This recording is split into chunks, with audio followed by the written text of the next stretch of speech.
Today's guest is the insanely bright Jill Colangelo. Jill is a former triathlete and ultra runner who went back to university at the age of 41 to gain a better understanding of the relationship between mental health and our participation in ultra endurance sports, steered and inspired by her own personal experience. She's a recent graduate of the Harvard Extension School with a Master's of Liberal Arts in Psychology, whose thesis that we'll be discussing today was published this past spring. Jill, welcome to the show. Hi there, Corinne. Thanks for having me. We're so excited to have you. For those of you who don't know, I had originally recorded an interview with you, and then our sound was all sorts of just wackadoodle, screwed up, and we couldn't use it. And so we wanted to have you back, though, kind of reset, re record, and give it another go because the work that you have done and the writing that you have done, I think, is really, really important for our community. I think I said this last time we spoke as well. Like Megan Hicks is who, my editor over at Iron Far found your thesis and was like, or maybe it was you had reached out to them to kind of help collect participants for the study. And so like we were getting follow-up information from the study. And she's like, you need to see the final results of this master's thesis. It's really, really cool. And that graduate thesis is titled The Prevalence and Type of Psychopathology in Ultra Endurance Athletes. And it made me perk up right away. It's an area of research near and dear to my heart. And it's fascinating. I think it's a really fascinating topic that hits really close to home for many of us, either personally or in our peer group or in the people that we surround ourselves with. So I'm wondering if you can give us just a little background kind of on who you are and what made you want to take on this specific research project.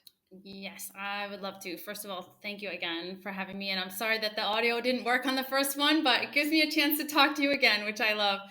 Um, yes, and I'm super grateful to the folks over at I Run Far for giving me the opportunity to not only reach out to the community there, but also to talk more about the research when it was done. And the more people that get to know about this, the better. Um, my story is that I was a triathlete and ultramarathoner who loved all of it so much that I did too much of it and kind of broke myself in the process, to be blunt. And in the process of learning what was happening physically, I became very intrigued by sort of what the mental process was behind such a thing. And for any of us who have loved our sport so much that we just couldn't stop doing it, just wanted to do it all the time, and it's kind of like your scruples go completely out the window. And of course, there's more to it than that. And that's why I became really curious. And the more I started to look into it, the more I realized that there was something there. So I became so obsessed with this concept and to try to really understand what was happening, and also obviously with the idea that I didn't want other people to go through what I went through. I actually went back to graduate school and was like, I need to go figure this out. To be honest, I originally was like, medical school, I'm not sure. My whole family's doctors, and I was like, maybe I'll try to do that. But to be honest, I realized very quickly that it wasn't necessarily a medical issue that I was looking at here. I really needed to understand the psychology behind sort of the decision making process that would lead someone to do what I did, which is, again, run too damn much. So I went into graduate school with this great big question in my mind. And I have to say that every class I took, every paper I wrote, every professor I worked with, every bit of research I did was really all centered around this particular topic from day one. I really was trying to chip away at it. At the beginning, it was trying to piece together the different parts of what this could be, and then finally culminating in doing the research for the thesis. But all the way through, I had very clear in my mind that I needed to understand what was going on behind all of this. So again, like they always say, research is me search, right? It starts with your own kind of pathology, and in that was definitely the case for me. So that's kind of how it started. Yeah, it's like how orthopedic surgeons were generally athletes and how physical therapists were generally, um, they almost always come from a background of athletics or being injured themselves. So I think that's, we go with what we know That's true. in a lot of ways. Yeah. Yeah. Um, so I guess your this article or your thesis was published in May of 2021. Mhm. We got to write about it at Iron Far in August 2021. Obviously, we had gone through the whole summer of 2021, which meant we witnessed the Summer Olympics. And we had a lot of high profile athletes, I think, during the Olympic Games or around the Olympic Games, talk about the difference between physical health and mental health, and that we conflate those as the same thing. I'm an athlete, I'm healthy.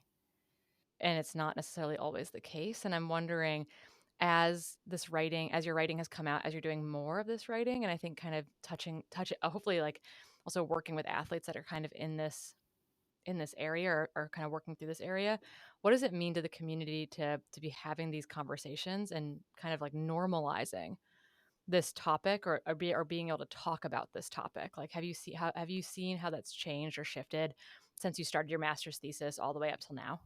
I definitely see a shift between what we used to think of as sort of health. Like health was just sort of a general term, and most of the time people would be talking about physical health. People would be thinking injuries. If you're an athlete, they would be thinking breaking a bone or spraining some muscle or doing something that was appreciable by, going to, like you said, like an orthopedic, or going to a doctor and realizing, oh, I've broken this or I've torn that, and it was considered to be the most important part of health, aside from, let's say, getting the flu or getting, some kind of cold or something. So the fact that we're now understanding that physical health and mental health are not separate. They are one and the same. They are related to each other. And we can really see that through the research. We can really see that through the different systems of the body, as we understand how stress, physical and mental, affect the body altogether. Because really, your brain is really very good at deciding which is which.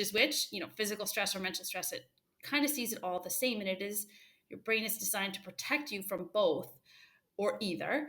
And we end up dealing with that physically or mentally as it depends on sort of our current situation. So I think now we're starting to see that if your mental health is off, your physical health is going to suffer, and vice versa. And it definitely is a slightly different conversation when we start to look at what happened, during the Olympics, or certainly what's happened in the last even few months, tennis and other sports that are kind of experiencing. Well, I would say there's sort of like a renaissance happening of people feeling a little more capable and courageous to talk about their mental health and have that be heard. Um, there's definitely a difference between that and sort of glamorizing physicality, or glamorizing high volume training, glamorizing particular aspects, and sort of not looking at the psychological implications of that type of training. So it's a slightly different thing. Of course, there's overlap there, but I'm happy to hear the conversation amplify in all directions. If we're going to be talking more about physical health or mental health, we can't go wrong when it comes to athletes. We need to discuss more of it anyway. Yeah, and we're going to talk more about the glamorization, or the need or the drive within trail and ultra to maybe really kind of shine a light in a way on the toughness and the struggle.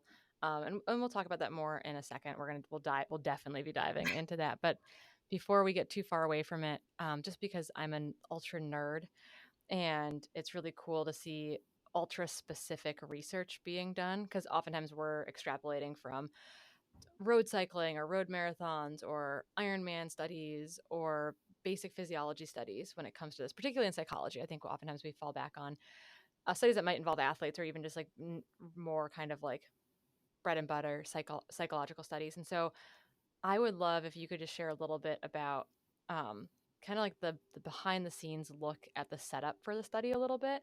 I know that you were trying to glean some kind of specific information from the participants, and I'm wondering if you can give us a little bit about how you set up the study, why you set up the way you did, and kind of what that looked like as far as getting that information from the participants that you were able to gather and collect via so many really great sources, I feel like. Yes, I'm really happy that you asked this question, because one of the things that was happening is that when I was trying to research different aspects of this larger question about the endurance athlete community. It was very clear to me that there was very little information about a very specific group of people. The ultra community is unique because it's not an elite athlete community necessarily.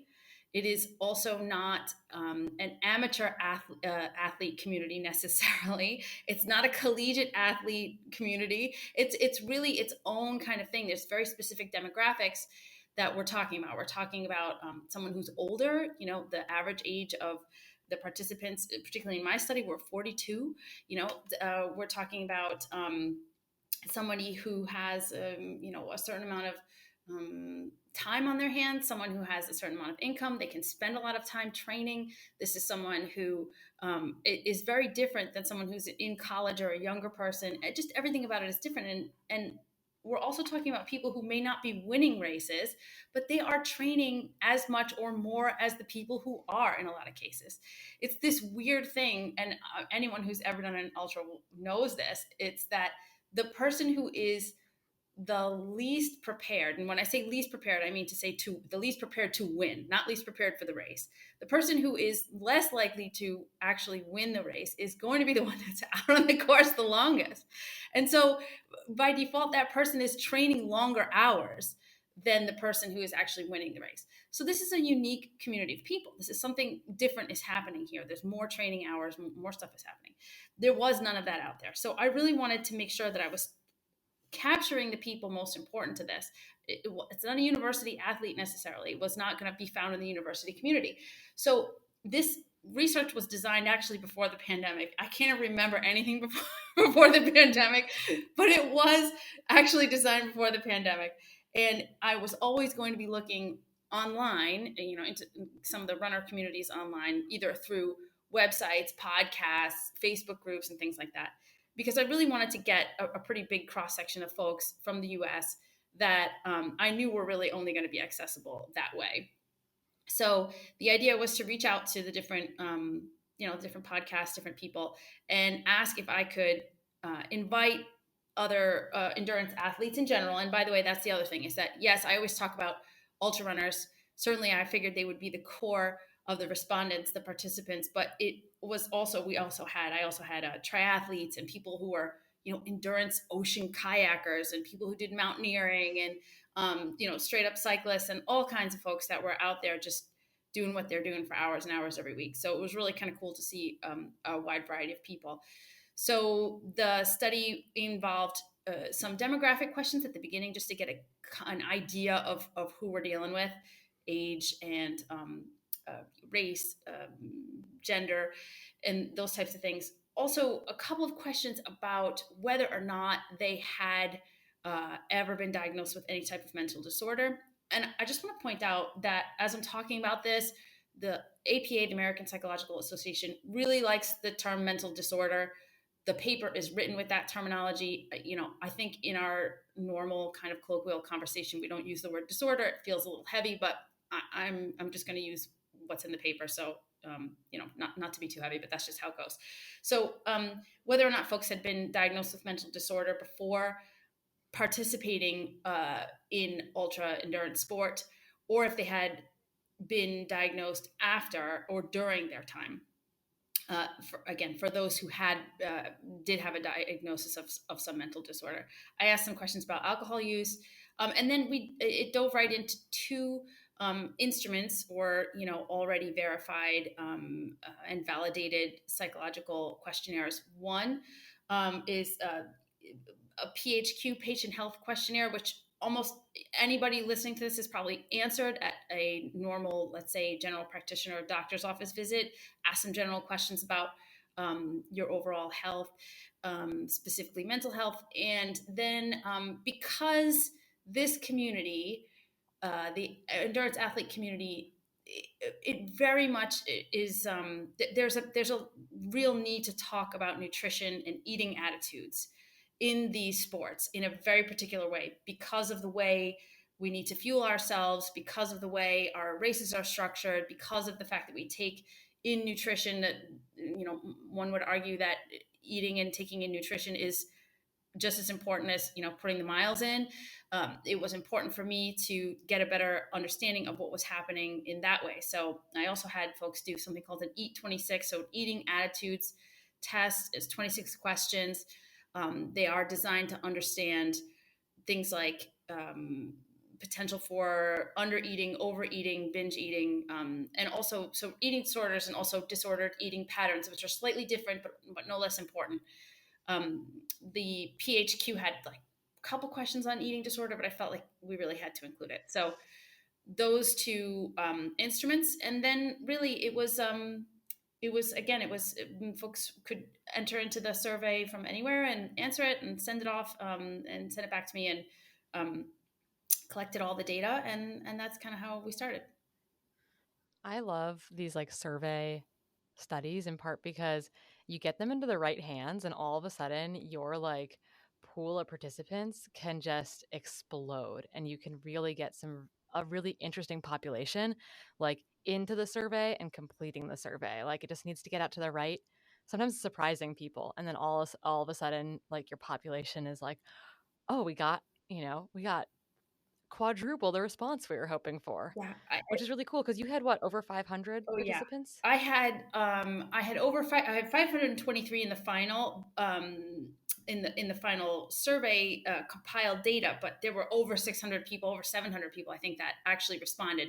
When you clean up the data, you always have to throw some stuff out. Some people don't finish. There's a whole bunch of other things. Some people were too young, or they just I don't they answered yes to the 18 and over question, but then didn't meet the age cutoff. There's data cleaning has to be done. So 523 people. And the cool thing was, and I'll just say this, like, you know, I can't say who, but on Twitter, there were a lot of people's names that you would recognize that were like, I just did this survey. And I was like, yeah, I can't say who you are. I know you're in here somewhere. And of course, I can't tell by the data who it is. No names are associated, everything's completely anonymous. And I have no idea. But it's just exciting to know that some people that I truly admire as athletes had participated in this study. And that was exciting. That's really cool. I also find with these studies too that you always at the end of it you're like, "Oh, we could have asked Oh, X or we could have asked Y." So yes. before we dive into the results, is there anything now looking back at the study that you're like, if we had only collected this bit of data, because you were collecting like training volume, for example, Yeah. or like average training volume. Is there anything that you wish that you had if you had all the resources available, um like something else you would have liked to collect from this like subset of humans? Oh my God, do you have another hour? I mean, I need to go back and get a PhD to talk about all the things I would have asked people about. I mean, it's almost endless. I'll tell you what, the spoiler alert is that I didn't know, obviously going into this, I did not realize that there was going to be trend data. I did not realize that we were going to be able to see a trend emerge by the number of hours that people were training per week. And if I had known that, I would have asked more questions about their individual weeks of training. I would have tried to get a little more granular as to like what kind of training people were doing, and so many other things. I would have asked more questions about substance abuse. I would have asked more questions about oh God, I honestly, it's endless. There's so many things that I would really like to know. I would ask more questions about neurodivergence, which recently has become a place where I'm seeing more. I have a lot more interest in studying people who are neurodivergent and their relationship to ultra endurance sport, for many many reasons. So I would have asked more questions about that. I mean, it's really endless, but yeah. Yeah, a PhD definitely seems like, okay, we just have to keep digging down into this Yeah. question. So hope I mean, my big thing with this research too is like I hope that it inspires other young researchers, other people, maybe people who are in a graduate program right now who are looking for their question or hadn't quite figured out their question, and then this becomes, a backbone study or like a launching point study to be able to dive into a subset of that question, specifically like substance abuse or exercise addiction, or one of those like smaller tracks all of a sudden becomes like a whole area of study for someone that, like, in my mind, the inspiration and the more questions you get out of a study, is what like a good research project does. People are like, what are the results? And I'm like, well, what questions did it elicit? Yeah. Well, that's what I want to know. Yeah, that's such a great point, and it is so hard when you're first starting something like this, and especially there was really no one had done research like this up to this point, and so I had so many things I wanted to talk about, and I touched on a few of them through the discussion of the study, but truly. As it was described to me by my professors and people that I worked with at school, it was like, when you're starting research like this, you have to ask the most broad question possible because you really just have to open it up for people to get excited about. And I wanted to go in so many different directions, but really the topic and science itself is served by being more general at the beginning so that hopefully the door opens for more research. And I'm so excited that in the process, since the research was published, I've talked to several students who are in graduate programs that have, Yay. yeah, that have talked to me about how I kind of, went through my process and some of the resources that I used. And I'm really excited for that because I have to say, part of my discovery process when I was doing a literature review was uncovering even language differences in the way we talk about things like overtraining syndrome, in the way we talk about exercise addiction, the way we talk about or what the history of even the DSM is with regard to some of these things. And so being able to pass on some of that to some of the newer researchers, being able to point them in the direction of, hey, look for this, or you want to be talking about that, that is really exciting. And it just makes me feel so good to pass some of that stuff on. And I really hope that people do continue to be interested in this because honestly, the results here are really the tip of the iceberg, and there's so much more work to do for our community to keep them safe and healthy and informed and participating for as long as they possibly can, knowing what they can do to improve all aspects of their participation. So Yeah, I think we have that same thought and feeling of like this is what I did to myself and I would like to avoid have everyone else avoid that thing. So if I can distill it and bottle it up and then give it to someone so they can like understand like what could lay down the road, like allows for correction without having to fully experience, being completely burnt out or overtraining syndrome or whatever it might be. So I think that's a really I am hopeful that, it'll inspire other researchers, but it'll also hopefully inspire and keep other athletes, safer, kind of like a little cushion. So I guess what I would love to know is what did the results show? Like, was there anything that surprised you with the data? Obviously, there were lots of things that you're like, oh, we could look at this or this or this, but like, what stood out to you in in the like kind of the summary of the data? yeah, so I mean, the data was pretty amazing. Just right off the bat, there, if we looked at the prior diagnosis, so anyone coming into the study, did they come in with mental disorder? So overall, you had 37% of the participants were diagnosed or had been diagnosed with mental disorder coming into ultra endurance participation. Now, the regular population of the United States has about 20%. So we're talking about a really significant percentage of that population showing mental disorder coming into it. Then, once they took the risk assessments in my research, so whether or not they had been diagnosed with mental disorder previously, we gave them those assessments that remember, those assessments are not diagnostic, they're telling us about risk. 47% of the total population was at risk for mental disorder by virtue of the assessments in my research. Um, Aside from that, I think one of the most compelling things was to discover that there was this dose response. So that in the three groups of participants, which I grouped by number of hours per week of participation. So, or I should say, number of hours per week of training. So it was under 10 hours per week, 10 to 20 hours per week, and anything. And then the third group was over 20 hours per week. And when we talk about mental disorder, we have 28% in that group. That's the first group of under 10 hours per week, 39% in the 10 to 20, and then 57% in the over 20 hours per week crew. So it's, and I could go on from this. There are so many things about the research that surprised me. One of them was the fact that there's a non-zero suicide risk in this population. It's pretty significant. And when we talk about suicide risk, we say anything that is a question mark is a non-zero, and a non-zero is unacceptable. So we're talking about a significant amount of people in this population of my study that indicated a non-zero um, risk for suicide, meaning that they had considered or thought about or ruminated on suicide at some point, um, and through this risk assessment. I hate that. I really do. It's so terrible. I don't.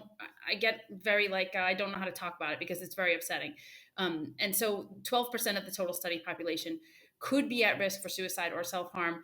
And the worst thing about this is that 37% of those people um, are undiagnosed, not in mental health care, not receiving any type of mental health care support.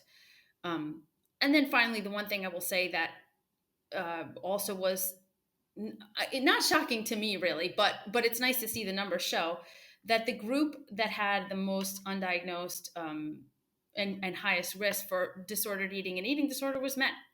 um, because personally, and this is not me as a researcher talking, this is just me as a person who reads research and has any kind of experience in the athletic world. Like, I am dog tired of hearing about women and eating disorders in sport. Like, I'm tired of it. And the problem is that clearly, according to my research, men are out there, they're suffering, they're undiagnosed, and we all kind of have a little bit of responsibility for that. Why? Because the media only talks about women, they don't discuss it with men. Science right now is only interested in looking at women, they're not talking about it with men. The doctors are not talking to men about their symptoms. Men don't know what their symptoms are. It's just a whole lack of information and real just keeping men in the dark. And I truly hope that this research helps to inform more of that discussion that is incredibly important and really needs to be addressed. Yeah, I mean that jumped out to me in a major way was this kind of gendered difference in your study, which honestly tracks with what we're seeing in the broader population. Right? Like more women are diagnosed with depression, but men commit suicide far more often. And it's really scary to see these results of not only are men at risk, but they're underdiagnosed. They're not in treatment or have never received treatment, and so it that's a very scary um, proposition to look at, right? And I do think, having talked about this on some other podcasts, was that when we talk about women in this realm, we get reached out to by male athletes who have struggled with disordered eating, male athletes who have struggled with body image issues, male athletes who have struggled with mental health, and it's really really sad because while generally speaking, research is skewed towards men, like in the broader context, right? Like biomedical research, all that kind of stuff. This is an area that's probably more skewed towards women, and it's like, we fought for a long time to be, biologically like considered biologically diverse and for our own research pool, and it's like, okay, well, this is an area where we really need to look at it in both genders, and we only really focus on women in this regard. And we do need to make sure that the conversation is geared towards male athletes as well, because there's clearly a population here who's underrepresented, undertreated, and potentially at really high risk for self harm or, being injured or whatever it might be because they're out of touch with this topic. 100%. And it is also, there's a lot going on here. The elephant in the room is that there's a lot of cultural stuff about the ultra community that foments this type of attitude toward, well, many aspects of mental health, but particularly around eating. Elephant in the room here, sorry, but like there are certain protocols and certain conversations around eating in the ultra community that are not necessarily healthy. I mean, this is my opinion. Again, this is not my research, this is my opinion. My opinion is that when you have a sport that requires a certain way of eating in order to keep you going, and also encourages and requires a certain amount of refueling or pre-fueling in order to support that outsized expenditure of energy, you are going to veer into weird territory. You're just gonna. And if you don't talk about it, if we think that we don't want to talk about this, we are doing ourselves as a community a grave disservice, because the physical output is not normal and the eating habits are not going to be normal either. Like, let's talk about it instead of being like, oh, it's great, I'm just doing my pasta carb load breakfast or whatever, it's like, no, we gotta talk about where the gray area is here, because there's some gray area there. We really have to talk about it, and it's not just food, it's alcohol too, and that's a whole other podcast. But Yeah. it's like, we can all just pretend that this stuff is normal, or we can recognize the fact that it's not and then do better by acknowledging it and helping each other through it. Yeah, I've had a great conversation with a male athlete, kind of who's an elite sponsored male athlete, talking about diet as guys. That he's struggled personally with, with fasting, with keto, with all these other things, using diet as guise for his disordered eating. That, saying, "Oh, I'm doing this because it's low inflammatory and it's better for blah blah blah," or "I'm doing this because I need to be fat adapted and it's better for this." But really, it was actually always a thing about control, and always a thing of using this thing for the sport. I'm using air quotes that no one can see because it's a podcast, or for his health, that was just, it was guys for needing control over his disordered eating. Which I think is, we think it, we just accept it as normal. And we've had this conversation on air, we've had this conversation off air.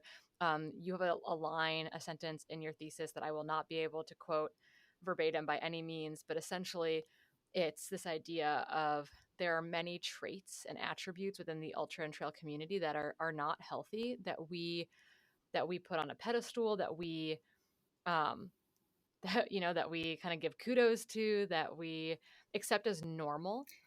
And I think that's really risky, right? Like we've chuckled about David Goggins off air, and we can chuckle about him on air here, is like, there are some things about that attitude, or about specific characteristics, or I don't know, and it's not personality types, it's like the things that we maybe make into our personality types more than anything, that we applaud, that we celebrate, that we accept as normal. And in fact, those things are not normal and are not healthy. And I'm wondering, what your thoughts are on that, and then how do we, as a society and as a culture that's in this booming sport, change the narrative around those things. Yeah, this is something that I talk about all the time. It's very distressing to me. I say, if someone has alcohol addiction, we get them to a rehab, we get them to a hospital. If someone can't stop running, we pay them money to teach us how to do it too. And because culturally we love it, we're like, oh, we're all bought and sold by that beautiful poetry of, like I've said this before. It's like, I read all the same books all of you have read. I was excited about it too, like running through the night with the pizza in the hand. I know, I've been there. I bought it all. I wanted it too. I just thought it was the most romantic thing ever, and I just wanted a piece of it. Um, my first days of falling in love with ultras were like, watching Scott Jurek with the long hair. Come on, it was like a thing, right? We're all into it, and I get that, and I know that it's very compelling to hear that we have no limits. It's very compelling to think that there's some kind of extra gear that the human body has, and that all you have to do is just like zen out on a trail and you'll get there. I'm not saying it's not possible. I'm not saying that there isn't some real beautiful magic in the human body. That's not what I'm saying. What I'm saying is that you cannot say you have no limits, because it is physically impossible. It is psychologically impossible that you have no limits. There is a curved relationship between you and this sport.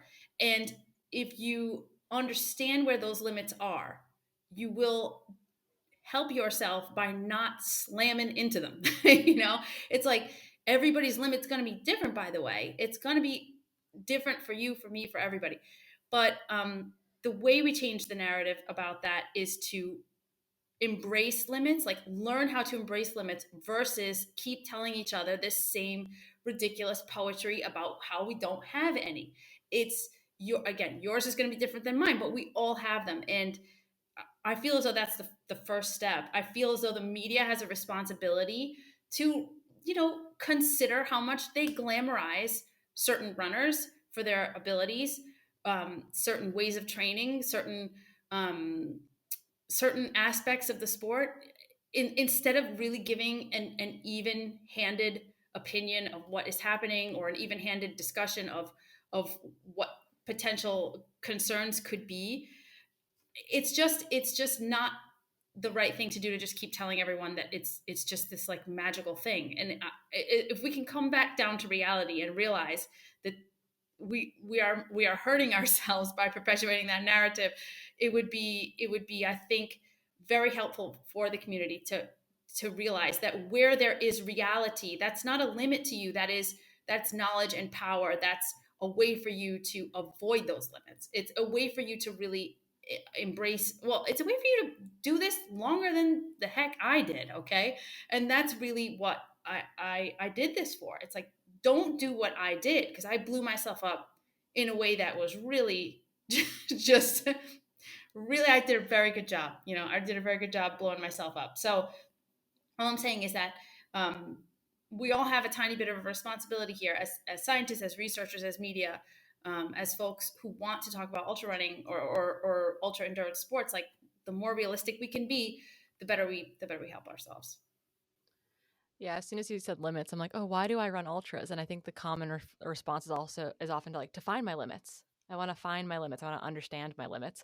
And it's like, maybe I don't actually. Maybe I don't need to fully slam into my limits in order to explore them or find them or understand what they might be. But I can see how we glamorize certain aspects of that in our sport. I've had a lot of conversations with people over the past year about this idea that we kind of fetishize going longer, that longer is better, that you have to run 100 to be an ultra marathoner, that you have to run a 200 to be an ultra marathoner, that you have to run many hundreds a year to be an ultra marathoner. And it's like, there's this whole other side of the sport too that's called trail, that's really exciting and fun. That's like a half marathon or a 30K. And it's not to say that that is any less valuable, but I think we have been, or at least in the US in particular, have been a culture that fetishizes long, hard suffering over, like, maybe, I don't know, personal growth and development and having a good Well, time. it's interesting that you say that. It's extremely important that we understand this, because now we go back to my research again. Why is there more mental disorder in this population? Okay, and there's the chicken and the egg thing. Like, is it because they come to this sport for mental health amelioration of mental health symptoms? Do they do this because it makes them feel better, or do these symptoms develop during and after their participation? The fact is that anytime we are doing things without, like, as you said, you do this to look for your limits, but more is more is more. There's something going on there. Like, the sport is answering a question for you that you have about yourself. That's really what's happening here. And so anytime we use, because remember, we're in my research is suggesting that people are using their sport as a maladaptive coping mechanism for something else. Okay. And so if we keep this in our minds, we say, well, what are we coping for? More and more and more, why? So if you don't address that problem, if you, and I use the word problem again, this is, talking like we're talking to friends. If we don't address that question mark, that central issue within ourselves that keeps pushing us, we will never find relief. We will constantly be looking to add and add and add and add. And by the way, it could be running, it could be alcohol, it could be drugs or sex or gambling, or really anything. But when you're using something else to tell you who you are, it means you don't want to look inside and see what's really there. And um, not everyone is using running that way. I want to make that clear. I'm just saying that, as you said, instead of doing certain things, how about we take a look inside and see what's really happening? Because we have motivation to train. It doesn't come from nowhere. Yeah, I think that's important. It doesn't come from nowhere. It's there. There's something about it that we're engaging with. But I think what's really um interesting there too is that I've been talking a lot about, like, coping mechanisms. I just spoke with Daniel Snyder a week or so ago about coping mechanisms and how, I was a person where running was a coping mechanism for me. I ran when I was angry. I ran when I was sad. I ran when I was frustrated.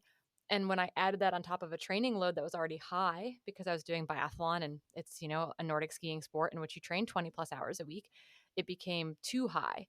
And all of a sudden you're overtrained or you're injured and your coping mechanism doesn't work anymore because you can't do it because you're hurt or you're broken or your body's given in on you because or given up on you.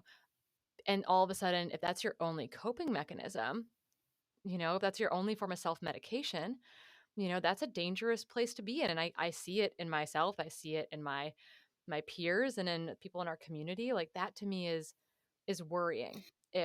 If running is your only coping mechanism, what happens when you can't run? I'm so glad you said that. Two things people have heard me say a million times is that running is not therapy. Therapy is therapy. Running is, and again, we're using running, but could be anything. It is an adjunct to a quality mental health care program. It is a wonderful way for you to feel good. But if we tell ourselves that we need running for therapy, we're lying to ourselves. That's not really, we don't, there's no evidence to suggest that the more you run, that more mentally healthy you're going to be. In fact, my research tells us a completely opposite story. In addition to that, if we look at the research on the ameliorative effects of physical activity on mental health, we are talking about a completely different category of exercise that brings about that result. So we're talking about, 120 to 150 minutes of steady state, zone 2 cutesy cardio. We're talking the chat walk with our flip-flop walk, with our best buddy. That's the kind of stuff we're talking about that is gives you mental health relief. Beyond that point, we don't have research to suggest that. What we do have is research to suggest is that when you push the volume and intensity beyond a certain point, you are going to make your mental health state worse. And that's the John Ragland study specifically from in the 90s, and 2001 was the last one of the last papers to talk about that. It is important that we recognize that it's we're telling ourselves that we're using it for one thing, but it's just not. It's just, again, it's not reality. It's not reality that it's going to work out that way. Yeah, it's that dose response. It's like every time I read an article about like cardiovascular health or mental health or the aging athlete, every article it's like Megan and I are going back and forth like, okay, well, the recommendation is this, but we do two times that, three times that, four times that. Like, what does that actually mean for our population? And so that's the interesting question here that you were able to kind of get at with your study is that, yes, we do know that, you know, exercise is prescriptive for anxiety and for depression. But again, that prescription is like 30 minutes of Yes. exercise or 40 minutes of exercise, not your back-to-back long run weekend. And so trying to figure out, how do we thread that needle becomes more and more complicated. And something that you kind of alluded to, I feel like you more than alluded to it. I feel like I only alluded to it when I wrote about your paper because it was a can of worms and I wasn't sure how to open it and I wasn't sure how to close it and I wasn't sure if I was ever going to get it back in to the can if I opened it. Was this, because there would be people listening to this who are like, that's not me. And that's okay. That's a totally rational response. This is not everyone. This is, a subset of any of us potentially, is the idea of like exercise addiction Mm. in our sport. And I know this is kind of tangential, but I do think it goes to that coping mechanism. It goes to that disordered eating. It goes to that mental health state. Is that we are a sport that I feel like is ripe for that, for either orthorexia or for using exercise as kind of a means of control in our lives. And I'm wondering if you I think you have thought about this and I think it showed in the paper. But I know personally writing about it, I wasn't sure how to write about it because I wasn't sure how to make it actionable. Like, how can I present this information and then tell people, what's going to be okay, or how, like, what can they do to counter or to think about this. And I'm wondering if you have any thoughts on is the prevalence of that in our sport, the risks that we're put at in our sport for kind of falling into those like terrain traps. Because I do think it's a really interesting thing, and I speculate about it amongst my peers and amongst kind of the cohort of ultra runners in the community. Yeah, I could, again, I could write a whole other paper on this. And I want to make clear that I understand exactly what you mean about, it's a major can of worms. it's a big beast, this conversation. And the reason why it's a beast is because it's very emotional for people, particularly those who have used sport as a stepping stone out of addiction, particularly for people who feel as though their participation in the sport has saved them. I mean, people like Charlie Engel and Rich Roll and others have written books and documentaries and, somehow ended up in jail, but that's another story. Yeah, I mean, I coach a bunch of sober runners, and they like it in a way. It has like it, running running has made their lives exponentially better. Yes. But like, there's always that fine line of Yeah. how good is good. Totally. Well, no, I mean, maybe. I mean, again, I can't put myself in their shoes, but I can think about the science. I can think about the science, and I can think about what we know about exercise addiction. So, first of all, we know that there is no current guideline for exercise addiction in the DSM-5. There's nothing in there. They made a statement about it in the previous edition, and then when it came time to put out the DSM-5, they just jumped right over it. And it's unfortunate because there are so much overlap between what we would call a process addiction, which is the running, okay, or in our case, running or whatever sport, and a substance addiction. There's a lot of overlap, some of which is physiological. So we know that things like B endorphins are released with both process and substance addictions, okay? So there is an addictive property there. There is this, neurotransmitter thing happening. We also know that some of the characteristics, all the characteristics of substance abuse, substance addiction, you're going to find with exercise addiction. Okay, ready? Salience, conflict, mood modification, tolerance, withdrawal, relapse. Salience is I can't stop thinking about it. I'm in conflict. I need to do it. It makes me. I have to do it because it makes me feel better. Now my tolerance is going up. I need to do more of it. If I don't do it, I feel a sense of withdrawal. And then I'm telling myself I'm going to take the week off, and I just can't do it. I relapse. So these things are. We cannot pretend they're not there. Anyone who has been in the ultra endurance community has felt these things, right? You know what that's like. So I'm not saying that everyone who does ultras is addicted. I'm just saying that there's all this overlap. There are all these ways in which people sometimes potentially substitute one addiction for the other. And here's the thing, I don't care if none of that makes sense to anyone, or if people want to say that I don't know what I'm talking about, fine. You wouldn't be the first. But tell me what happens. Tell me what happens when a person who has used running to get over an addiction gets injured and can't run. Tell me what happens. I don't want to be upset with that person. I want them to have help if they need it. So this is why we need to have this conversation, because whatever you think running is doing for you, that's fine. I accept it. I don't change. Your story is your story, and you're allowed to have your story, and I believe in you. But if you get hurt and can't keep doing it, if you don't have that mechanism to deal with it, how can we send you, how can we help you, how can we give you, like, throw out the life raft and get you on there and get you help that you need, because that's the part that scares me.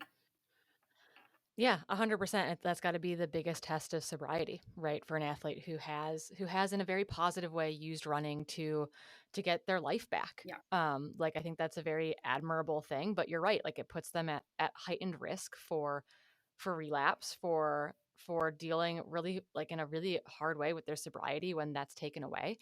I can even think back to like Corinne. I was injured all last year, so I've talked a lot about like old Corinne versus like the Corinne of recent years. Is you know, be pre me being overtrained, but very much on the path to being super in a super bad spot, was I was not a good person when I couldn't get my workout in. I was not a good significant other. I was not a good daughter. I was not a good friend. I was not a good teammate.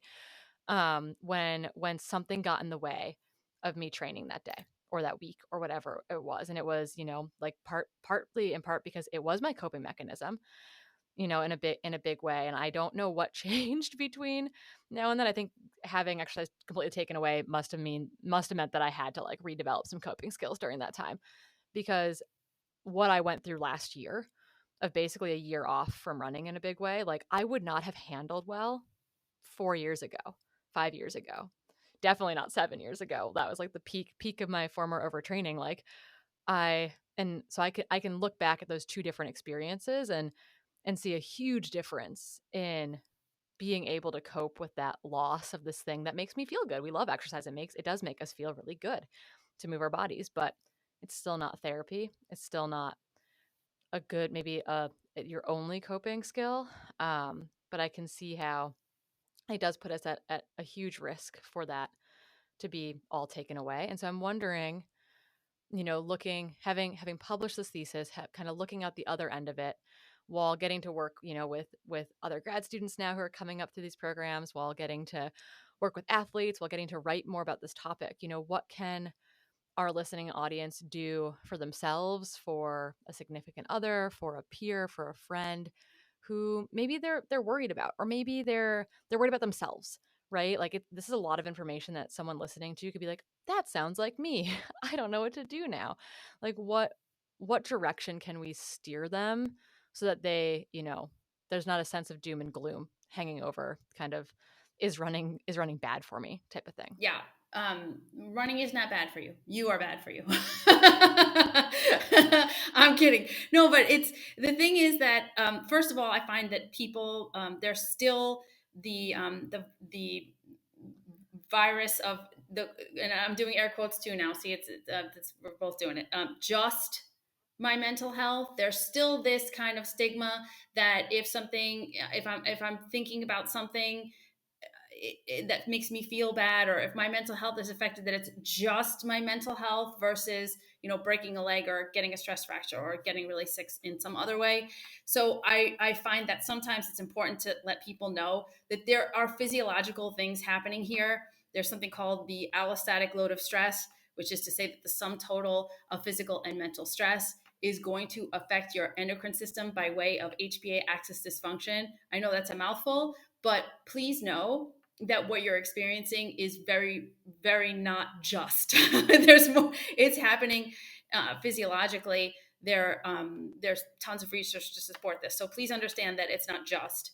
It is a real thing that you're experiencing. It is a real thing that you're feeling, and it is important to know that you're not alone. That's like really also number two with that.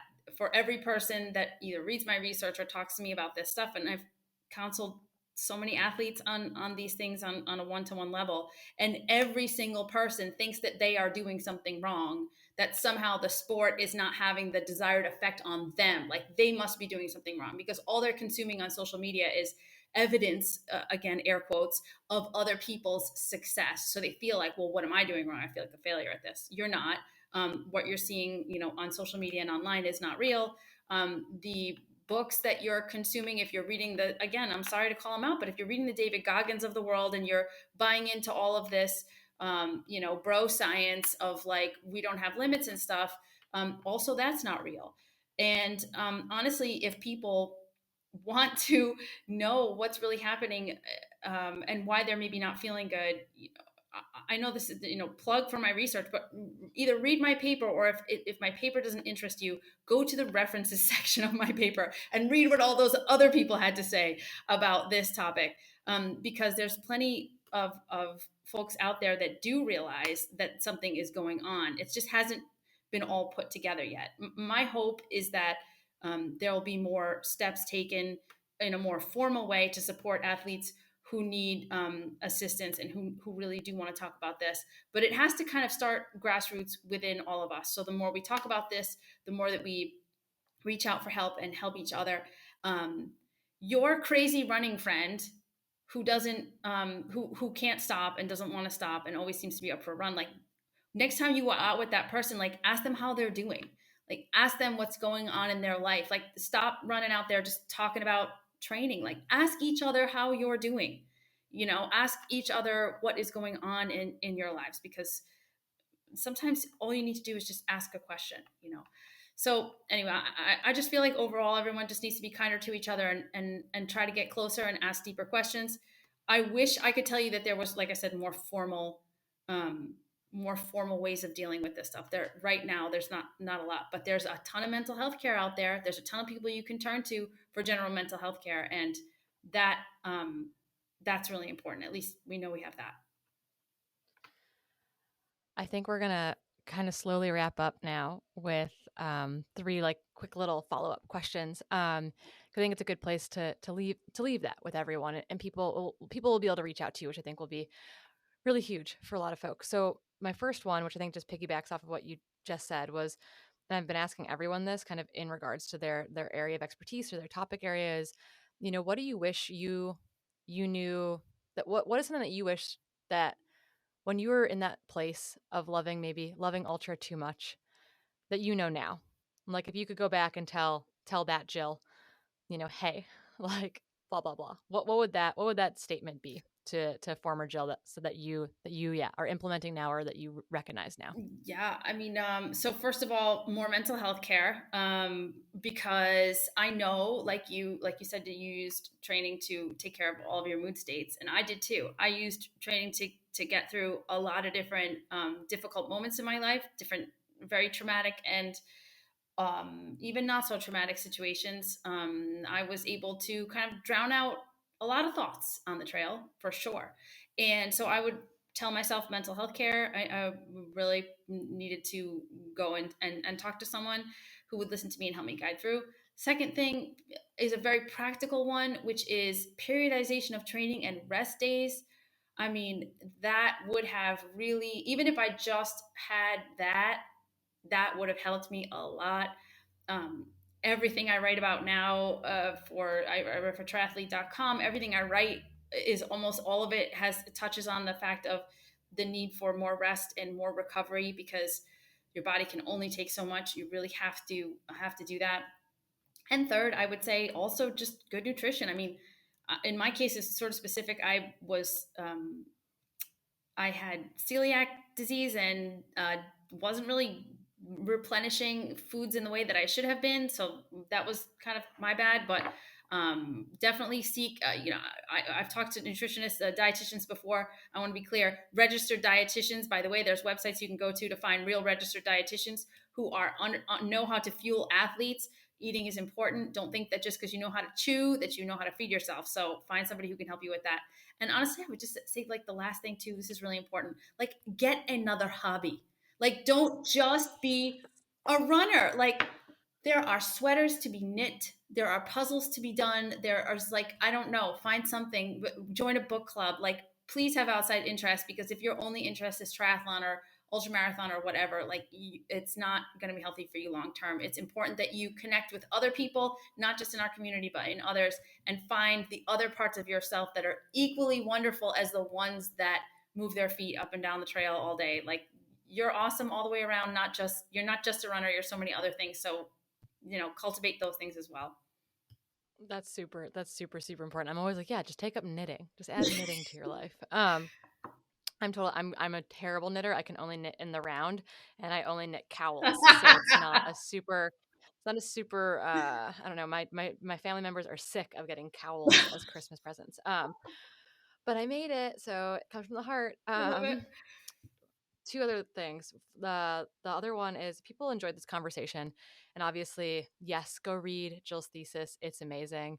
Um, but if people enjoyed this conversation, is there a book or something that you've consumed recently? It could be a book, a documentary, a podcast, um, that you'd recommend for someone to go pick up if they're interested in this topic, in particular. In this particular topic, I would have a hard time shooting you toward. I know it's terrible, but there's not a lot out there that I really support.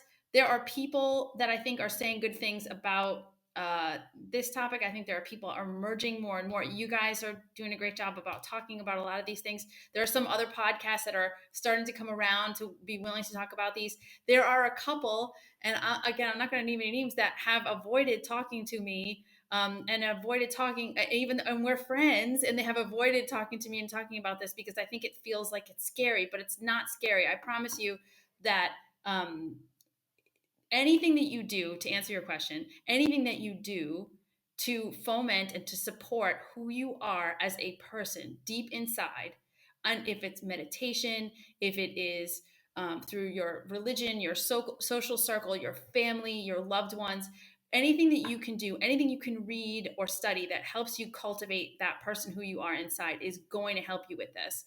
And of course, always, always, always mental health care. But people find solace in many different places. And unfortunately, like I said, until I write the book, there is no book that is ready to talk about this. So the time well spent is the time spent on cultivating who you are inside. So first off, we've got to get Jill a book deal, and then second off, we'll start a book club, and it'll be great. It'll be fine. We'll have a lot of And fun. a knitting circle. Um, yeah, it'll be a knitting circle. I've been parts of those too. They're pretty fun. You do a little bit of stitching, mostly a lot of chatting. Um, so final thing, and we'll link everything in the show notes too. If people want to read more about your work specifically, or the writing that you're doing for Triathlete, for example, where can people find that? Yes. So, triathlete.com, I write stuff on there. And by the way, it is written for the triathlete in mind, but it is universal for anyone who's doing ultra endurance sport. All the stuff that I'm writing about. You can go to jillcolangelo.com and you can see there all the places I've been featured. You can read my research. You can be linked to anything that I'm doing currently. That's kind of like the place where you'll find everything. And TBD on all the rest. Yeah, TBD. We'll leave it at that. If I think I encouraged this last time before our audio stuff gave out was young grad students or old grad students, if you are interested in this topic, if you're interested in kind of going down these rabbit holes, Jill would be a wonderful person to reach out to. And I hope that we encourage many, many, many future brilliant researchers to do just that. Jill, I want to thank you so much for being so generous with your time today. Hopefully we can have you back on at some point to go down one of these more specific rabbit holes in the future. It would be my pleasure. There's so much to talk about. I feel like we talked about a lot. There's so much more to go. So anytime. Thank you so much for having me. Wonderful.